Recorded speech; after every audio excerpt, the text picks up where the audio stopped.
Hello বন্ধুরা, আপনারা দেখছেন টেক বাংলা ইউটিউব চ্যানেল। বন্ধুরা, আপনারা যখন ধানের ডেট বুকিং করছেন কিন্তু বুকিং করার পর বুকিং স্লিপটি ডাউনলোড হচ্ছে না, আপনারা কিভাবে এই বুকিং স্লিপটি ডাউনলোড করবেন সম্পূর্ণ প্রসেসটি এই ভিডিওর মাধ্যমে আপনাদেরকে জানাবো। তাই আপনাদের কাছে ভিডিওটি শেষ পর্যন্ত দেখার অনুরোধ রইল এবং সঙ্গে অনুরোধ রইল, যদি ভিডিওটি ভালো লাগে অবশ্যই লাইক করবেন এবং বন্ধুদের সঙ্গে বেশি বেশি করে শেয়ার করবেন। দেখুন, বুকিং স্লিপটি ডাউনলোড করার জন্য আমি ভিডিওর ডেসক্রিপশানে একটি লিংক দিয়ে দিয়েছি। আপনারা এই লিংকটিকে কপি করবেন, এরপর ক্রোম ব্রাউজারটি ওপেন করবেন, সার্চ বারে ক্লিক করে এই লিংকটিকে পেস্ট করে দেবেন। এরপর এই যে সমান চিহ্নটা রয়েছে এর পাশে আপনারা রেজিস্ট্রেশন নাম্বারটি বসাবেন। রেজিস্ট্রেশন নাম্বারটি বসানোর পরে জাস্ট এন্টারে ক্লিক করবেন।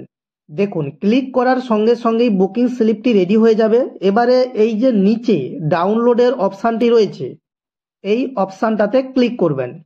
এবারে আপনারা যদি এই বুকিং স্লিপটি সেভ করে রাখতে চান তাহলে সেভ করতে পারেন, আর যদি প্রিন্ট আউট করতে চান তাহলে আপনারা আপনাদের যে প্রিন্টার মেশিনটি রয়েছে সেই প্রিন্টারটি সিলেক্ট করবেন।